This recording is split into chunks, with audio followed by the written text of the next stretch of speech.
Howdy. Today we're going to be talking about the TV show Naked and Afraid. I don't know if you heard anything about it.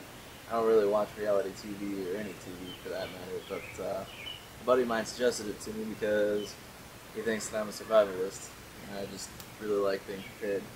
But basically, it's about a man and a woman, complete strangers, getting together in a survival situation for 21 days with nothing, not even clothes on their backs. Well, they get one tool each or something like that. But anyways, so I want to go over the nature of conflict. Throughout the entire show, you'll see conflict everywhere. It's a giant, overly dramatized thing for a survival situation for 21 days. The reason why I say it's a survival situation is because it's not. First thing you gotta understand is there's a whole different mentality for, oh, I'm out of here in 21 days, as opposed to, oh, I'm gonna have to find a way to make this work for the next however long until I can find somebody to rescue me. So, the two candidates are Justin and Danny. They get this little survival rating. Justin is a firefighter, so he knows how to handle stress. That's a big plus. But the downfall is he's closed-minded, and he has this whole traditional view on the man and the woman. The man being the hunter, this, that, the other, and the woman being the gatherer, and stuff like that. So he's rated at 7.6. Danny, she's got a lot of extensive skills in survival and stuff, but she has zero experience. Works in theory, just never gone out and actually done it. And she was rated at a 7.4. They went to one of the blue holes, I think somewhere in Central America. But this is Season 3, Episode 2, Blood in the Water, if you want to check it out and watch it. But, so they go through, right? And the very first thing they do is, like, look for food, look for water, and start building a shelter. Pretty solid ideology there. So he's a pretty avid hunter, Justin is, and he sees this wild boar. I mean, it's literally from me to the green circular 5-gallon bucket lid over there, and we'll talk more about that later. But since he's barefoot and he doesn't have any clothes and he's trying to go through bush on sharp rocks and all this stuff, he claims that he can't do it because he needs blue jeans and a shotgun to get this pig. Anyways, needless to say, he doesn't get it. He goes back to camp, and Danny's kind of, concerned about him not being able to live up to whatever standards he set for himself. So this is where conflict starts. We're starting to see kind of a seeking to control the interaction between the two. You've got Justin, who's trying to be the male dominant force between both of them, and so far he's really not living up to code. A lot of gender roles going on here too. With him thinking that he should be the one that's going to be going out and hunting and doing all this stuff that's manly or whatever. And it's kind of comical, actually. So they failed on the pig, and they needed to go find food because they're out there for however many days. I think they were not even 2 days into it. And they go hunting for crab, digging through the sand, and she ends up finding one. And it was just this whole huge thing to him that, oh yeah, you got a crab, okay. Like, it's not her job. Which I didn't understand, because if you're in a survival situation, you need food to survive. So, anyways, she gets the crab, he doesn't like it, whatever. Eventually, later on, they start getting a bug problem overnight. And one of the first things that came to mind was, getting wet and then rubbing dirt all over you to make mud, so kind of get a film in between you and the bugs or anything else that's out there. Well, that's exactly what she did. he ended up finding a termite's nest, and I don't know if you know anything about termites, but you're able to burn the nest, and the termites inside the nest will actually release some kind of like an insect repellent. So they ended up doing that. I don't really know if it worked out too well for them. They still got bit and everything. But going on, they end up finding a bunch of garbage and stuff like all over the shoreline, and it was really emotional for her because I don't know, I guess it's one of the most beautiful places she's ever been, but it's tainted with all kinds of trash. In her survival situation, trash is a good thing. I mean, if you don't have any clothes and you find underwear lying on the beach, it's something. I think they also found a few containers there, and containers can hold water, so if you're going to be transgressing through thick marsh and stuff like that, trying to find your way, having something to carry water is definitely a big plus.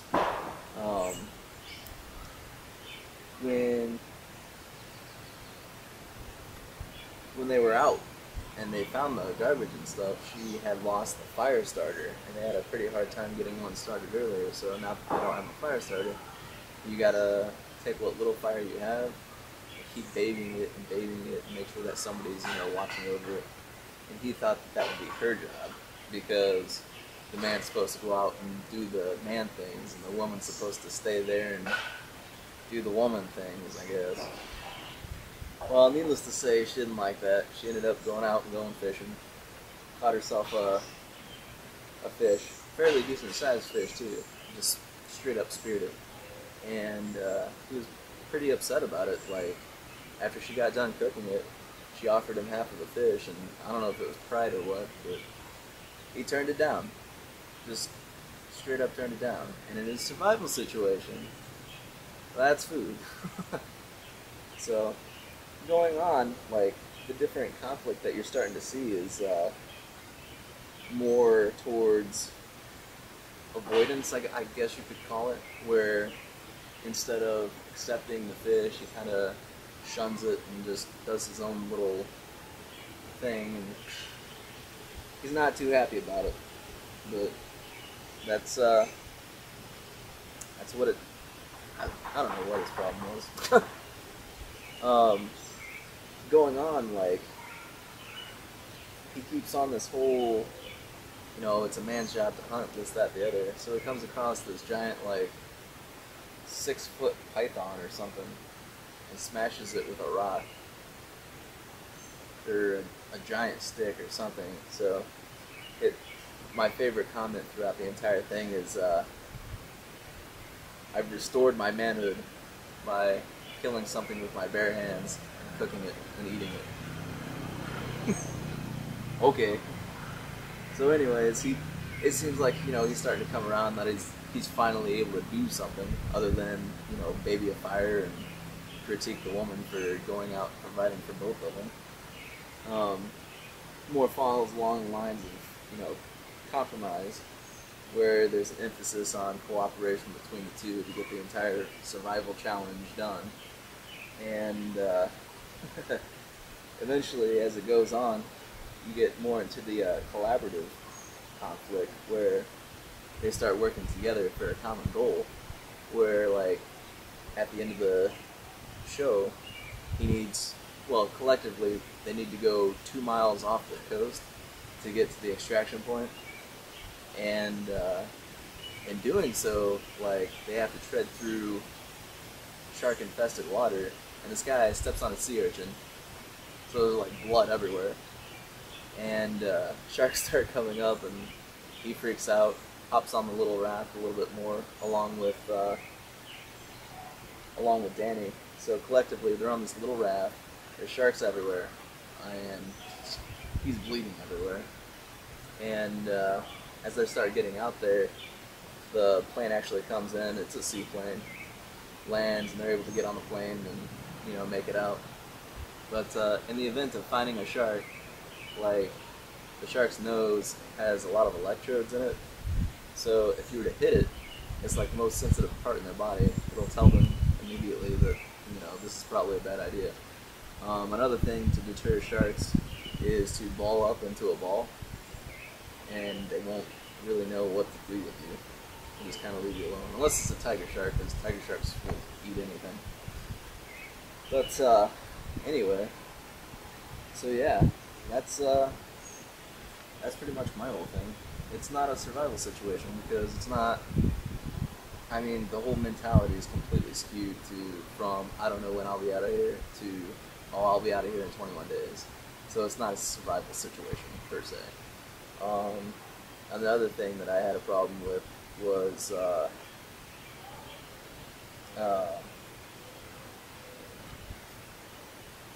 don't remember. There was a few things that I thought were kind of ignorant to survival. Oh, I remember now.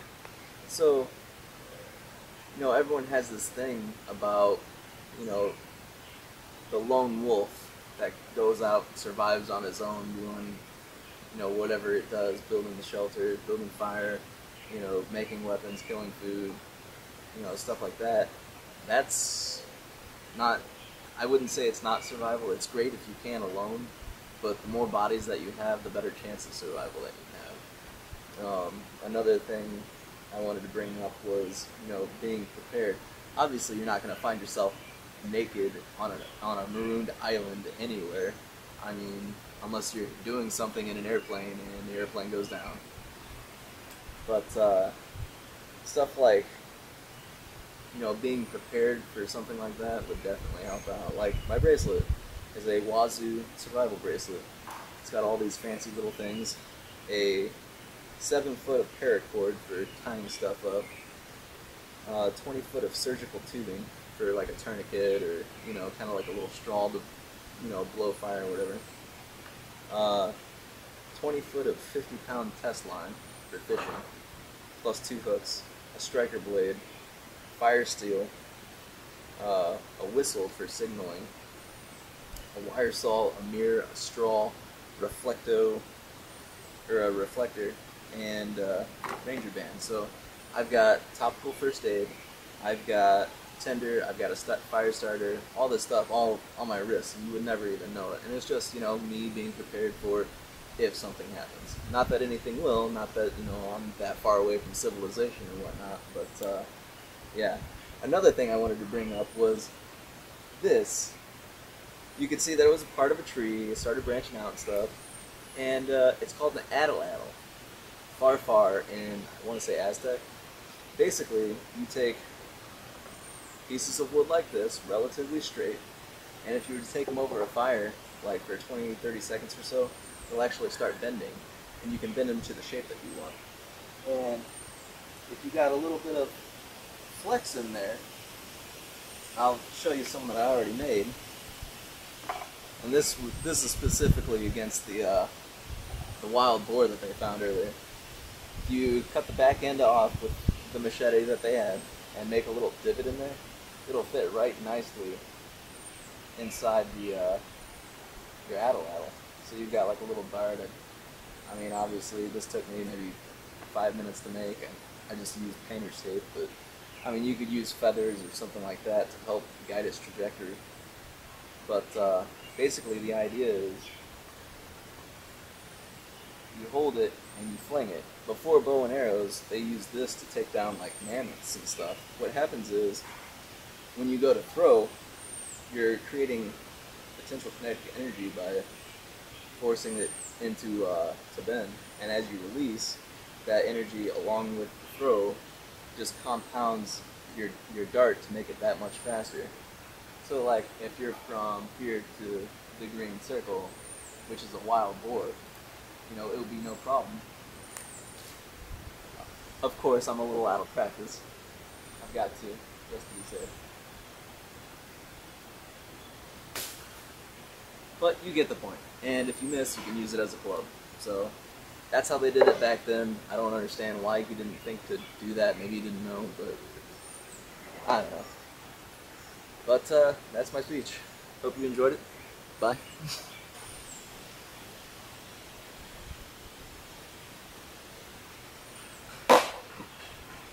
Obviously mine aren't sharp.